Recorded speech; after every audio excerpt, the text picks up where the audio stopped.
নমস্কার, আমি মৌসুমী। শিলালিপিতে আপনাদের সবাইকে স্বাগত জানাই। শুনছেন সাহিত্যিক বলাইচাঁদ মুখোপাধ্যায়ের দৈরথ। গল্প পাঠ ভালো লাগলে শেষে একটা লাইক দিয়ে যেতে ভুলবেন না। এখনো যারা আমার চ্যানেলটা সাবস্ক্রাইব করেননি তাদের সকলের কাছে আমার অনুরোধ, প্লিজ আমার চ্যানেলটা সাবস্ক্রাইব করে নেবেন।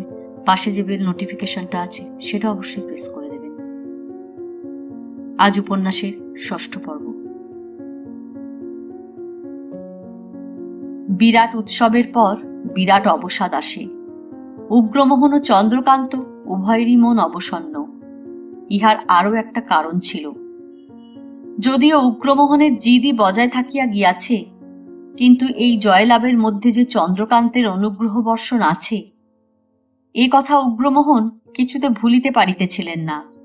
থাকিয়া থাকিয়া তাহার অন্তরাত্মা নিঃশব্দে বলিয়া উঠিতেছিল, চন্দ্রকান্ত ছেলে দুইটিকে ফিরাইয়া না দিলে এ বিবাহ হইত কিনা সন্দেহ। অন্তরাত্মার এই উক্তি উগ্রমোহনের পক্ষে সুখকর নহে। চন্দ্রকান্তের মনে সুখ ছিল না। তাহার কারণ গোলক শাহ। শাহজির কোনো সন্ধানই তিনি পাইতেছেন না। কমলাক্ষবাবু জমিদারির সমস্ত কাজকর্ম পরিত্যাগ করিয়া এই কর্মেই নিযুক্ত আছেন, কিন্তু অদ্যাবধি কোনো খবরই তিনি সংগ্রহ করিয়া উঠিতে পারেন নাই।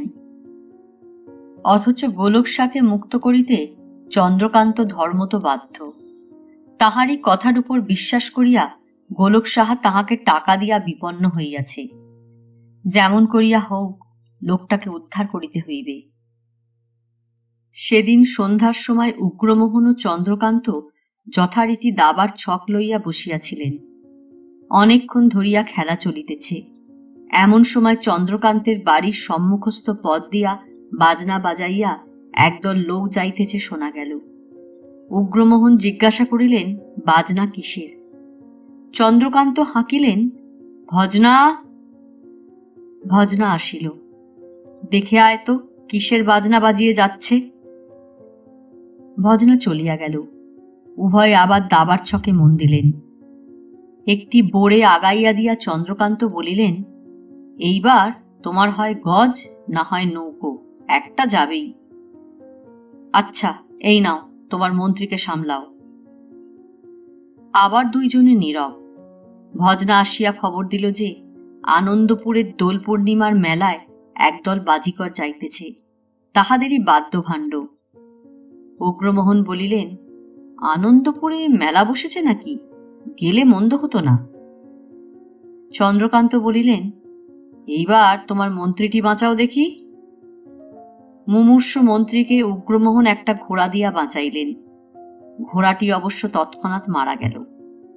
চন্দ্রকান্ত আবার হাঁকিলেন, ভজনা।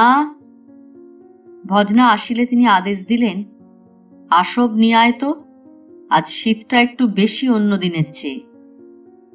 দুইটি সুদৃশ্য স্ফটিকাধারে করিয়া ভজনা আসব আনিয়া দিল। দুইজনে নিঃশব্দে তাহা পান করিয়া আবার খেলায় মন দিলেন। খেলা শেষ করিয়া উগ্রমোহন যখন গৃহাভিমুখে রওনা হইলেন, তখন শুক্লা একাদশীর চন্দ্র মধ্য গগনে উঠিয়াছে। উগ্রমোহন চলিয়া গেলে কমলাক্ষবাবু আসিয়া প্রণাম করিয়া দাঁড়াইলেন। চন্দ্রকান্ত জিজ্ঞাসা করিলেন, খবর পেলে কিছু? কমলাক্ষবাবু কহিলেন, এইটুকু শুধু নিট খবর পেয়েছি যে গোলক শাহ জম জঙ্গলে কোথাও নেই। চন্দ্রকান্ত কিছুক্ষণ ভ্রু কুঞ্চিত করিয়া রহিলেন।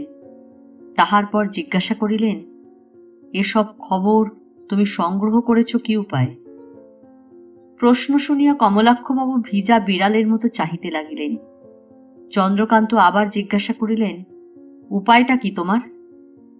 কিছুক্ষণ নীরব থাকিয়া কমলাক্ষবাবু বলিলেন, আমাদের সিপাহী পাঠিয়ে খবর নিচ্ছি। এসব খবর ঠিক মতো নেওয়া ওসব ভোজপুরি সিপাহীর কর্ম নয়। দাঙ্গা করতেই ওরা মজবুত। এসব সূক্ষ্ম ব্যাপার ওদের দ্বারা হবে না। তুমি এক কাজ করো, মানিক মণ্ডলকে লাগাও।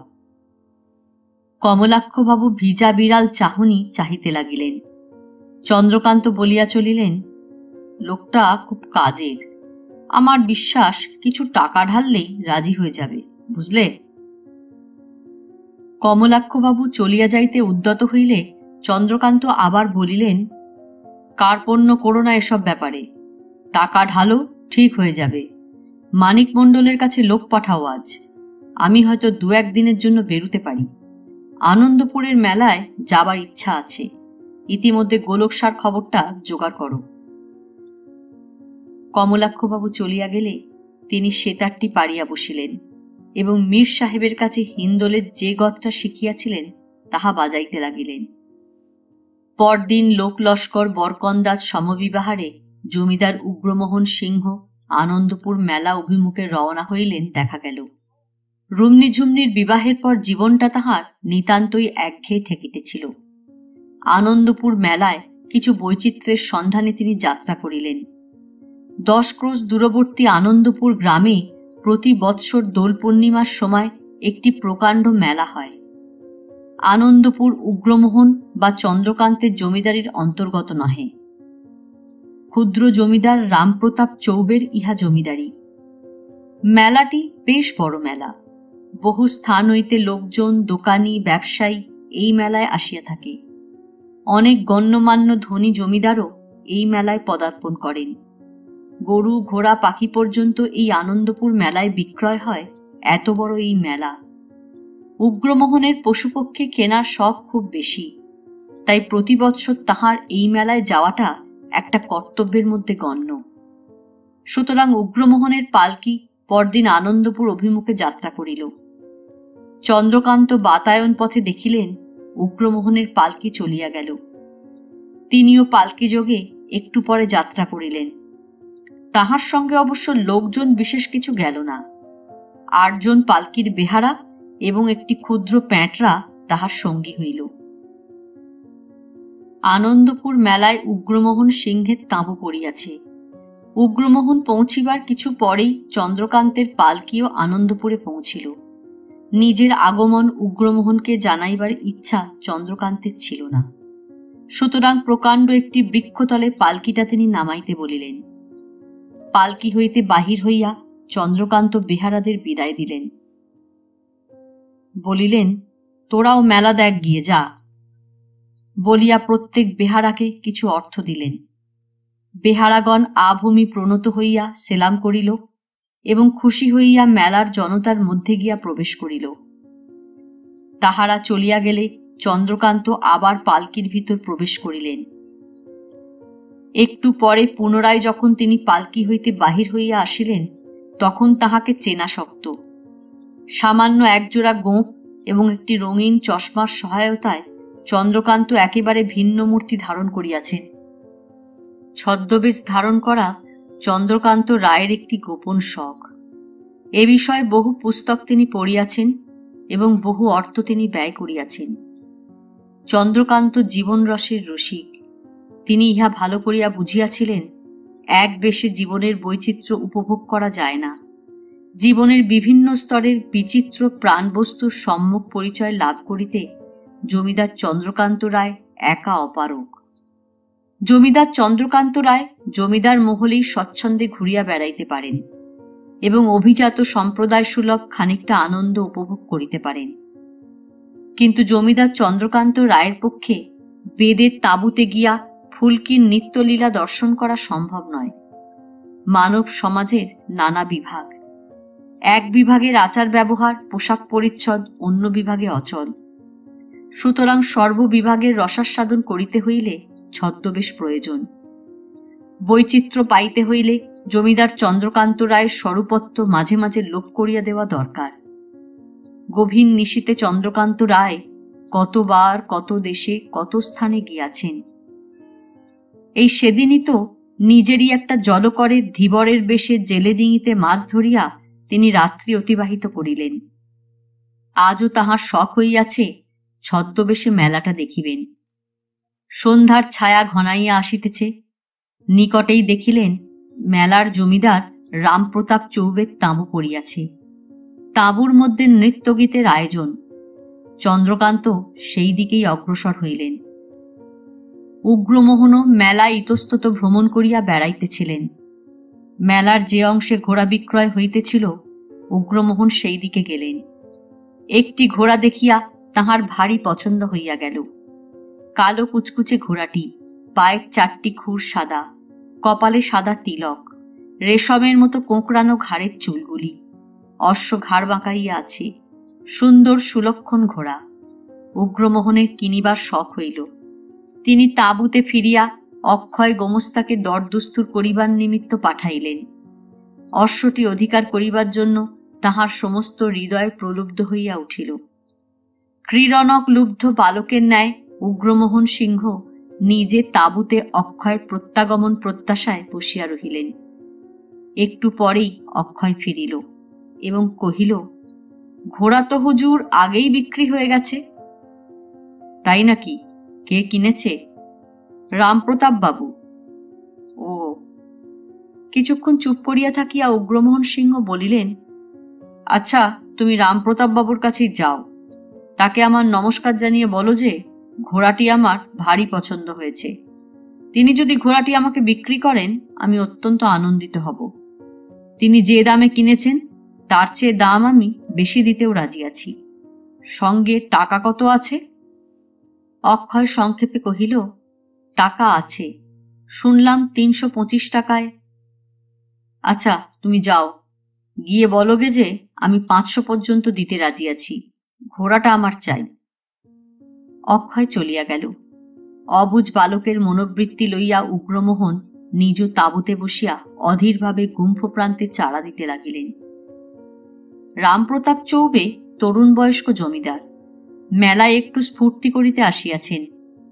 তিনি উগ্রমোহনের মতো ঘোড়ার সমজদার নহেন, কেবল বাজারের সেরা ঘোড়াটা দেখিয়া কিনিয়া ফেলিয়াছেন মাত্র। ঘোড়ার অপেক্ষা তাহার বাইজির শখই বেশি।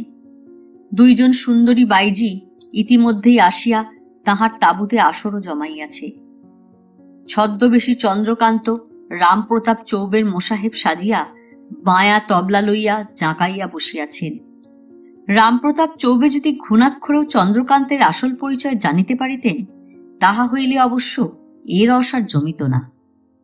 এ অঞ্চলের ছোট বড় সকল জমিদারই চন্দ্রকান্তকে শ্রদ্ধার চোখে দেখেন। শ্রদ্ধাস্পদকে লইয়া আর যাই হোক, বাইজির আসর জমে না। চন্দ্রকান্ত মতিলাল নামে নিজের পরিচয় দিয়া বেমালুমভাবে দলে ভিড়িয়া গিয়াছেন এবং আসর জমাইয়া তুলিয়াছেন। অক্ষয় যখন আসিয়া হাজির হইল, তখন চৌবেজির বেশ একটু রসাবিষ্ট ভাব। সিদ্ধির নেশাটি ধরিয়াছে। সম্মুখে সুন্দরী বাইজি গাহিতেছে, উমর ঘুমর ঘন গরজে মেরো পিয়া পরদেশ। গান থামিতে অক্ষয় উগ্রমোহনের প্রস্তাব চৌবেজিকে নিবেদন করিল। চৌবেজি প্রথমটা বুঝিতেই পারিলেন না। ঘোড়া কেনার কথা ভুলিয়াই গিয়াছিলেন। স্মৃতিশক্তি ফিরিয়া আসিলে তিনি বলিলেন, ও উগ্রমোহন বাবু ঘোড়া নেবেন? বেশ তো। চকিতের মধ্যে চন্দ্রকান্ত দেখিলেন একটি সুযোগ উপস্থিত হইয়াছে। তিনি চৌবেজিকে সম্বোধন করিয়া বলিলেন, দিয়ে দিন ঘোড়া, কিন্তু উগ্রমোহন দাম দিতে চাইছেন, এইটা আমার ভালো লাগছে না। সামান্য একটা ঘোড়ার দাম নেওয়াটা কি হুজুরের ইজ্জতের পক্ষে ক্ষতিকর নয়? ঘোড়া আপনি দিয়ে দিন, দাম নেবেন না। সিদ্ধির ঝোঁকে চৌবেজি ঘাড় নাড়িয়া বলিলেন, না, দাম নেব না। ছদ্মবেশী চন্দ্রকান্ত তখন অক্ষয়ের দিকে ফিরিয়া বুঝাইয়া বলিয়া দিলেন, বাবু সাহেব বলিতেছেন যে তিনি ঘোড়াটিকে বিক্রয় করিবেন না। তবে সিংহ মহাশয়ের যদি এই সামান্য অশ্বটিকে পছন্দ হইয়া থাকে, তাহা হইলে তিনি সানন্দে ইহা তাহাকে দান করিতে প্রস্তুত আছেন। অক্ষয় এই বার্তা লইয়া ফিরিয়া গেল। উগ্রমোহন অধীরভাবে পায়চারি করিতেছিলেন। অক্ষয় গিয়া চৌবেজির বার্তা নিবেদন করিতেই বারুদের স্তূপে যেন আগুন পড়িল। উগ্রমোহন চিৎকার করিয়া উঠিলেন, কি বললে? দান? অর্বাচীনটা স্পর্ধা কম নয় তো। একটা চুনোপুটি পত্তনিদার, তার এত বড় লম্বা কথা। 550 টাকা আনো, আর হরনন্দন সিপাহীকে ডেকে দাও। অক্ষয় একটি থলি করিয়া 550 টাকা আনিয়া প্রভুর হাতে দিল। হরনন্দন সিপাহী আসিলে উগ্রমোহন বলিলেন, तुम लोग कितने आदमी हो? 25। मारपीट करने के लिए तैयार रहो और 2 सिपाही हमारे साथ चलो। 2 জন সিপাহী সমবিবাহারে উগ্রমোহন সিংহ শঙ্কর মাছের হান্টার গাছটা হাতে করিয়া বাহির হইয়া গেলেন। চৌবেজির তখন বেশ তন্ময় ভাব। সম্মুখে নৃত্য পড়া বাইজি মতিলাল ওরফে চন্দ্রকান্ত সঙ্গত করিয়া চলিয়াছেন। তবলা সারেং নুপুরের ঐকতানে অপূর্ব রসলোক সৃষ্টি হইয়াছে। এমন সময় মূর্তিমান রসভঙ্গের মতো উগ্রমোহন আসিয়া উপস্থিত। তিনি সোজা চৌবেজির কাছে গিয়া সপাসপ ঘা কয়েক চাবুক বসাইয়া দিয়া বলিলেন, উগ্রমোহন সিং কারো দান নেয় না কখনো।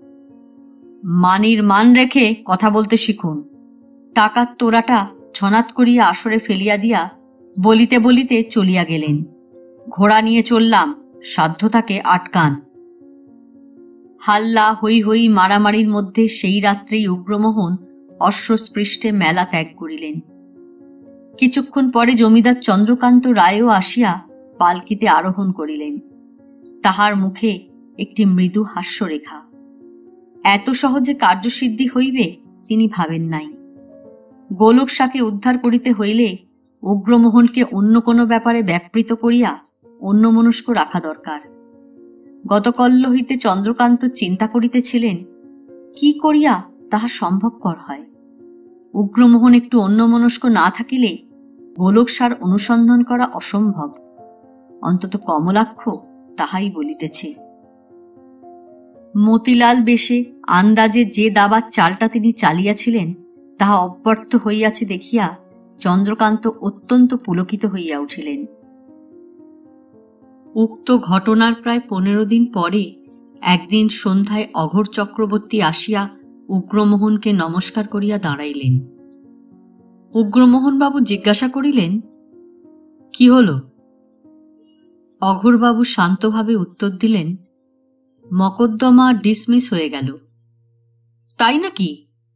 আজ্ঞে হ্যাঁ। যাক, ঘোড়াটা চড়ার শখও মিটে গেছে আমার। এবার ওটা চৌবেজিকে ফেরত দিয়ে দাও। যে আজ্ঞে। থামো, একটা চিঠিও আমি দিয়ে দেব ওর সঙ্গে। বলিয়া উগ্রমোহনবাবু নিজে খাস কামরায় প্রবেশ করিলেন।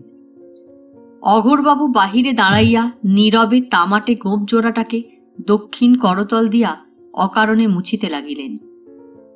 যখনই অঘোরবাবু এরূপ করেন তখনই বুঝিতে হইবে অঘোরবাবু মনে মনে কোনো কিছু চিন্তা করিতেছেন। অঘোরবাবুর পরিচ্ছদও আজ একটু অসাধারণ ধরনের। অঙ্গে একটি কালো চাপকান গোছের লম্বা কোট, গলায় পাকানো সাদা চাদর এবং মাথায় পাগড়ি জাতীয় শিরস্ত্রাণ। তিনি সদর হইতে ফিরিয়াছেন। আনন্দপুর মেলায় যে দাঙ্গা হইয়াছিল সেই সম্পর্কে মোকদ্দমার তদবির করিতে তিনি জিলাকোটে গিয়েছিলেন। এত বড় একটা মোকদ্দমা কি উপায় যে সহসা ডিসমিস হইয়া গেল তাহা অঘোরবাবুই জানেন। উগ্রমোহন সিংহ ঘরে বসিয়া পত্র লিখিলেন। প্রিয় চৌবেজি, আমার শখ মিটিয়াছে। এইবার আপনার শখ মিটাইতে পারেন। ঘোড়াটি ফেরত পাঠাইতেছি। মামলা করিয়া কোনো সুবিধা হইবে না তাহা আশা করি বুঝিয়াছেন। উগ্রমোহন সিংহ। বাহিরে আসিয়া পত্রখানি অঘোরবাবুর হস্তে দিয়া তিনি বলিলেন, এই চিঠির সঙ্গে ঘোড়াটা পাঠিয়ে দাও। যে আজ্ঞে। বলিয়া অঘোরবাবু পত্রখানি লইলেন। তাহার পর তিনি বলিলেন, সদরে গিয়ে শুনলাম শ্যামাঙ্গিনী দাতব্য চিকিৎসালয় হচ্ছে। রানীমার নাম করে সেখানে 1000 খানেক টাকা দান করে এসেছি। শ্যামাঙ্গিনীকে? শ্যামাঙ্গিনী দেবী হচ্ছেন বর্তমান সদরালার স্ত্রী। অতি সদাশয় মহিলা ছিলেন তিনি। তাঁরই স্মৃতিরক্ষার জন্য চিকিৎসালয় হচ্ছে শুনলাম। অঘোরবাবুর প্রস্তরবৎ মুখমণ্ডলে ক্ষণিকের জন্য একটু হাসির আভাস যেন জাগিয়া মিলাইয়া গেল। উগ্রমোহন বলিলেন, বেশ করেছ। তাহার পর অঘোরবাবু বলিলেন, গোলক শাহ সম্বন্ধে একটা কোনো ব্যবস্থা করা দরকার। তাকে এরকম ভাবে লুকিয়ে আর কতদিন রাখা যাবে? কোথায় আছে এখন? কালীর মন্দিরে, চামা মাঠে। উগ্রমোহন খানিকক্ষণ ভাবিলেন। তাহার পর বলিলেন, আচ্ছা, আগামী কালী পুজোর দিন আমি রাত্রে সেখানে যাব। মায়ের পূজার ভালো করে আয়োজন করো। যে আজ্ঞে। উগ্রমোহন আবার জিজ্ঞাসা করিলেন, গোলকসার ব্যাপারে একদল নিরীহ বেদে বেদে নিজে ধরা পড়েছিল শুনেছিলাম, তাদের কোনো ব্যবস্থা করেছ? আজ্ঞে হ্যাঁ, তারা ছাড়া পেয়ে গেছে। আমাদের সদর নায়েব কুঞ্জবাবু সে বন্দোবস্ত করে এসেছেন। তাদের কিছু দিয়ে দেওয়া হয়েছে তো? আজ্ঞে হ্যাঁ, প্রত্যেককে 10 টাকা করে নগদ আর 1খানা করে কাপড় দেওয়ার হুকুম দিয়েছি। কি করে ব্যবস্থা হলো? তারা ছাড়া পাবার পর শিয়ালমারি কাছারিতে তাদের নাচ গান করবার জন্য ডেকে নিয়ে যাওয়া হয়েছিল। ম্যানেজারের এত্রাদিশ দূরদর্শিতায় উগ্রমোহন সন্তুষ্ট হইয়া বলিলেন, সবাই সব পেলে, তুমি কিছু পেলে না। অঘোরবাবুর পাষাণ মুখচ্ছবি কোনো ভাব প্রকাশ করিল না, কেবল কহিলেন, আপনার অনুগ্রহই আমার পক্ষে যথেষ্ট। উগ্রমোহন বলিলেন, আচ্ছা, এখন তাহলে যাও, আগামী কালী পূজার দিন গোলকসার ব্যবস্থা করে ফেলা যাবে। অঘোরবাবু নমস্কার করিয়া বাহির হইয়া গেলেন। অঘোরবাবু চলিয়া যাইতেই উগ্রমোহনের মনে হইল ওদিকের জানালাটার দিক হইতে ছপ করিয়া কি একটা শব্দ হইল। উগ্রমোহন বলিলেন, কে? বলিয়া জানালার দিকে আগাইয়া গেলেন। মনে হইল অন্ধকারে কে যেন দ্রুত বেগে চলিয়া যাইতেছে। আবার তিনি ডাকিলেন, এই কে? আগে আমি, বলিয়া মূর্তিটি ফিরিয়া আসিয়া নমস্কার করিল। মানিক মণ্ডল যে, ওখানে কি করছিলে তুমি? আগে সিকি আমার একটা পড়ে গিয়েছিল হুজুর, তাই খুঁজছিলাম। সিকি? ওখানে হঠাৎ সিকি গেল কি করে? বেলতলাটায় একটা বেল পড়ল কিনা, তাই কুড়োতে গিয়ে সিকিটা পড়ে গেল। তাই নাকি? হুমব্রো হুমব্রো হুমব্রো। চন্দ্রকান্তের পালকি আসিল। উগ্রমোহন সেই দিকে আগাইয়া গেলেন। মানিক মণ্ডল পলাইয়া বাঁচিল। তাহার পরদিন অঘোরবাবু আসিয়া আবার প্রণাম করিয়া দাঁড়াইলেন। তাহার সংবাদ এই যে, শ্রীযুক্ত রামপ্রতাপ চৌবের নিকট যে সিপাহী অশ্বটি লইয়া গিয়াছিল, তাহাকে চৌবেজি অপমান করিয়া দূর করিয়া দিয়াছেন এবং ঘোড়াটিকেও গুলি করিয়া মারিয়া ফেলিয়াছেন। এ অবস্থায় কি কর্তব্য, তাহাই তিনি জানিতে আসিয়াছেন। অঘোরবাবু ইহাও বলিলেন, কথাটা শুনলাম বলে হুজুরকে জানিয়ে গেলাম, কিন্তু আমার মনে হয় এসব সামান্য ব্যাপার নিয়ে বেশি আর ঘাঁটাঘাঁটি করা আমাদের পক্ষে সম্মানজনক হবে না। সিপাহীটি কিন্তু বড় মর্মাহত হয়েছে। উগ্রমোহন বাবু সংক্ষেপে আদেশ দিলেন, সিপাহীটাকে এখনই দূর করে দাও, বুঝলে? অঘোরবাবু নীরবে দাঁড়াইয়া রহিলেন। তাহার মুখের একটি পেশিও বিচলিত হইল না। উগ্রমোহন সিংহ আবার বলিলেন, যে সিপাহী অপমানিত হয়ে তৎক্ষণাৎ তার প্রতিকার করে না, বাড়িতে ফিরে এসে মর্মাহত হয়, তাকে এখনই বিদেয় করো। ওরকম পিষ্ট সিপাহী রাখতে চাই না আমি। চৌবেজিকে আর একটা চিঠি লিখে দিচ্ছি, নিয়ে যাও। দুধনাথ পাড়ের মারফত এটা পাঠিও। সে হাজত থেকে খালাস হয়ে এসেছে তো, সে যেন হাতিয়ার বন্ধ হয়ে যায়। বলিয়া উগ্রমোহন খাস কামরায় চিঠি লিখিতে চলিয়া গেলেন। অঘোরবাবু নীরবে দাঁড়াইয়া গোঁফের উপর অঙ্গুলি সঞ্চালন করিতে লাগিলেন। উগ্রমোহন লিখিলেন, চৌবেজি, আপনার রামপ্রতাপ নাম সার্থক। সত্যই রামের ন্যায় প্রতাপ আপনার। আপনার বীরত্বের পরিচয় পাইয়া মুগ্ধ হইয়া গিয়াছি। কথিত আছে, আপনার প্রপিতামহ স্বর্গীয় প্রিয়প্রতাপ চৌবে মহাশয় সুন্দরবন অঞ্চলে বন্য ব্যাঘ্র শিকার করিয়া খ্যাতিলাভ করিয়াছিলেন। আপনি বংশের মুখ উজ্জ্বল করিতে পারিবেন বলিয়া মনে হইতেছে। আমার সিপাহীর প্রতি আপনার বিনম্র ব্যবহারের কথা শুনিয়া দুধনাথ পাড়েকে এই পত্রের বাহক স্বরূপ পাঠাইতেছি। আত্মসম্মান রক্ষার জন্য এই ব্যক্তি একদা একখানি হস্ত বিসর্জন দিয়াছিল। মস্তক বিসর্জন দিতেও তাহার আপত্তি নাই, কিন্তু আত্মসম্মান সে ক্ষুণ্ণ হইতে দিবে না। আশা করি আপনি সুস্থ হইয়াছেন। শ্রী উগ্রমোহন সিংহ। কিছুক্ষণ পরে দুধনাথ পাড়ে পত্রের জবাব লইয়া আসিল। রামপ্রতাপ চৌবে লিখিয়াছেন, সিংহ মহাশয়, এই সামান্য ব্যাপার লইয়া নাড়াচাড়া করিতে আর প্রবৃত্তি নাই। ক্ষেত্রান্তরে আপনার দর্শন লাভের আশায় রহিলাম। শ্রী রামপ্রতাপ চৌবে। রানী বন্যীকুমারী একাকিনী বসিয়াছিলেন। তাহার কোলের ওপর মালবিকাগ্নি মিত্রখানি খোলা পড়িয়াছিল। তিনি মুক্ত বাতায়ন পথে চাহিয়া বসিয়াছিলেন। রুমনি ঝুমনির বিবাহ ব্যাপারে তাহার মনের মধ্যে একটা বিপর্যয় ঘটিয়া গিয়াছে। প্রমাণ চাহিলে অবশ্য তিনি দিতে পারিবেন না, কিন্তু অন্তরের মধ্যে তিনি নিঃসংশয় ইহা বুঝিয়াছিলেন যে তাহারই প্রীত্যর্থে গঙ্গা গোবিন্দ রুমনি ঝুমনির সহিত অজয় বিজয়ের বিবাহ দিয়াছেন। কথাটা বুঝিয়া অবধি তাহার মনে শান্তি নাই। কেন তিনি গঙ্গা গোবিন্দকে ও কথা বলিতে গিয়াছিলেন? গঙ্গা গোবিন্দ হয়তো ভাবিয়াছিলেন স্বামীর হইয়া তিনি ওকালতি করিতেছেন, এবং এই জন্যই তিনি হয়তো এই মহানুভবতাটা করিয়া বসিলেন। মনে করিলেন বাণী ইহাতে খুশি হইবেন। হায় রে, রমণীরা সত্যই কিসে খুশি হয় তাহা যদি পুরুষরা বুঝিত। গঙ্গা গোবিন্দ কি জানেন না যে তাহার খুশির পথে তিনি নিজেই একদা অলঙ্ঘ বাধা সৃষ্টি করিয়াছিলেন? দারিদ্র্যের দম্ভ, এই দম্ভের জগদ্দল প্রস্তরের তলায় বাণীর কিশোরী মন যে একদিন তিনি নিজেই গুঁড়া করিয়া দিয়াছিলেন, তাহাকে তিনি নিজে জানেন না। আজ তিনি মহানুভবতা দেখাইয়া বাণীকে খুশি করিতে চান। স্পর্ধা তো তাহার কম নয়। তিনি কি মনে করেন তাহাকে বিবাহ করিতে পান নাই বলিয়া বাণী আজও তাহার পথ চাহিয়া আছেন? তাহা যদি মনে করিয়া থাকেন, তাহা হইলে মূর্খ তিনি। প্রবল প্রতাপান্বিত জমিদার উগ্রমোহন সিংহের রানী বন্যীকুমারী কিশোরী কালের একটা ভ্রমকে আঁকড়াইয়া আজও বসিয়া নাই।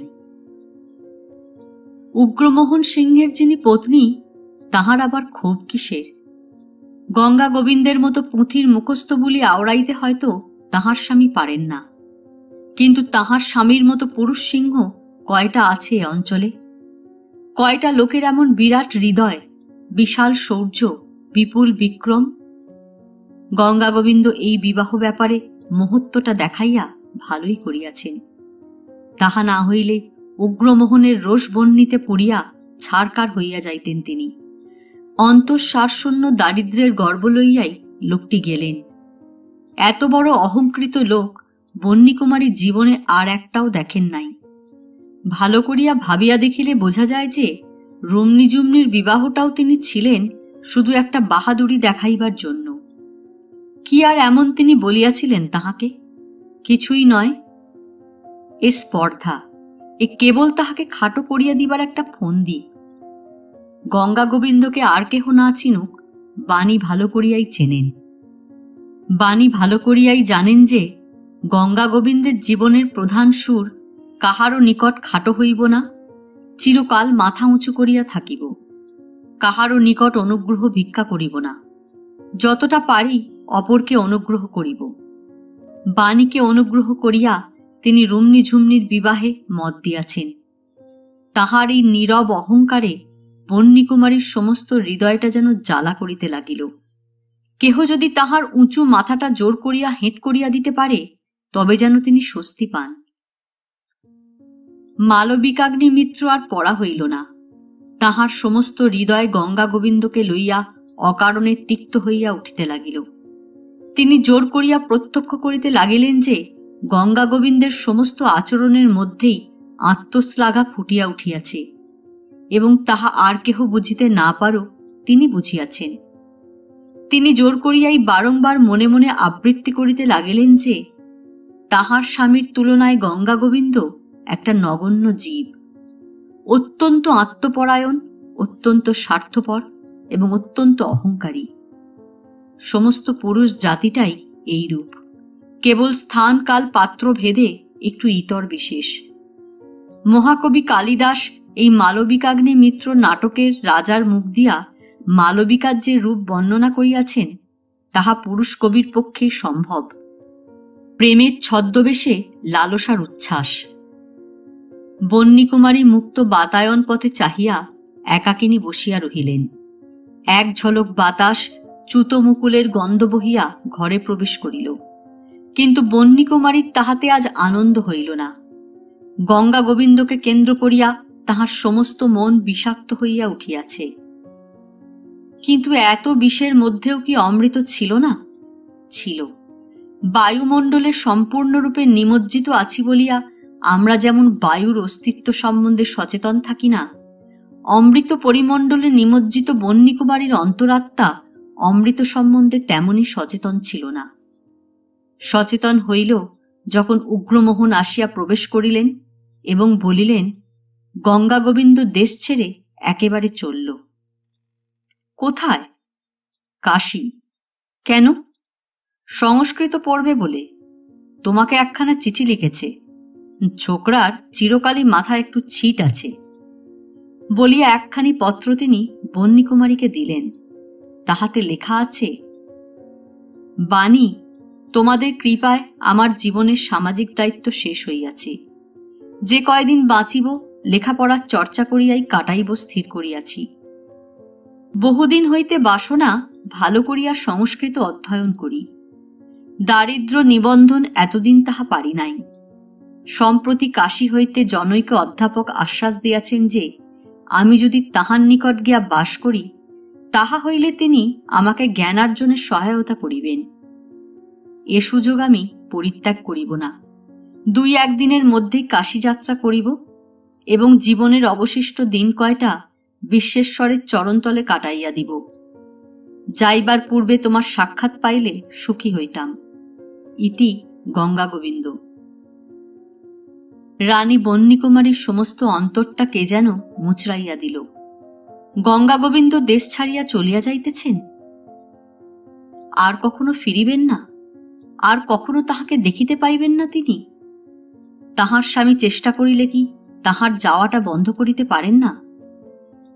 বন্যকুমারী একটু হাসিয়া বলিলেন, সত্যই লোকটা পাগল। এর কাশী যাওয়াটা বন্ধ করতে পারো? অসীম ঔদাসীন্যভরে উগ্রমোহন উত্তর করিলেন, তাতে লাভ কি? বন্যকুমারীর মুহূর্তের জন্য উগ্রমোহনের দিকে চাহিয়া রহিলেন এবং তাহার পর আবার মৃদু হাসিয়া বলিলেন, তা বটে। উগ্রমোহন জানালা দিয়া দেখিতে পাইলেন হস্তি পৃষ্ঠে তাহার ম্যানেজার অঘোরবাবু আসিতেছেন। আগামী পর মহাকালীর মন্দিরে পূজা, তাহার সম্বন্ধে উপদেশ লইতে আসিতেছেন বোধ হইল। অঘোর আসছে দেখছি, নিচে যাই বলিয়া উগ্রমোহন নামিয়া গেলেন। বন্যকুমারী একা স্তব্ধ হইয়া পড়িলেন। সহসা তাহার রাজসিংহ উপন্যাসের জেবুন্নিশা চরিত্র মনে পড়িল। মবারককে জেবুন্নিশা বিষধর সর্প দিয়া হত্যা করিয়াছিল। তিনিও কি গঙ্গা গোবিন্দকে দেশ ছাড়া করিলেন? রুমনি ঝুমনির বিবাহ না হইলে তিনি তো চলিয়া যাইতেন না। দীর্ঘ নিঃশ্বাস ফেলিয়া বন্যকুমারীও জেবুন্নিশার মতো ভাবিলেন, যদি চাষার মেয়ে হইতাম। আবার তখনই তাহার মনে হইল, চাষার মেয়ে হইলেই বা করিতাম কি? গঙ্গা গোবিন্দের মতো এত বড় একটা অবুঝ লোককে লইয়া কিছুই করা যায় না।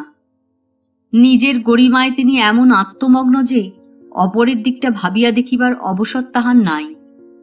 আলোকের মতো দীপ্ত প্রতিভায় তিনি চতুর্দিকে শুধু ছড়াইয়া থাকিবেন। কাহারও বিশেষ সম্পত্তি তিনি হইবেন না, কাহারও সুবিধা অসুবিধা সুখ দুঃখ তিনি লক্ষ্য করিবেন না। নিজেকে বিকশিত করিয়া বিকীর্ণ করাই তাহার জীবনের উদ্দেশ্য। বন্যকুমারীরই বা তাহার জন্য এত মাথা ব্যথা কেন? পৃথিবীতে কাহারও অভাবে কিছু আটকায় না।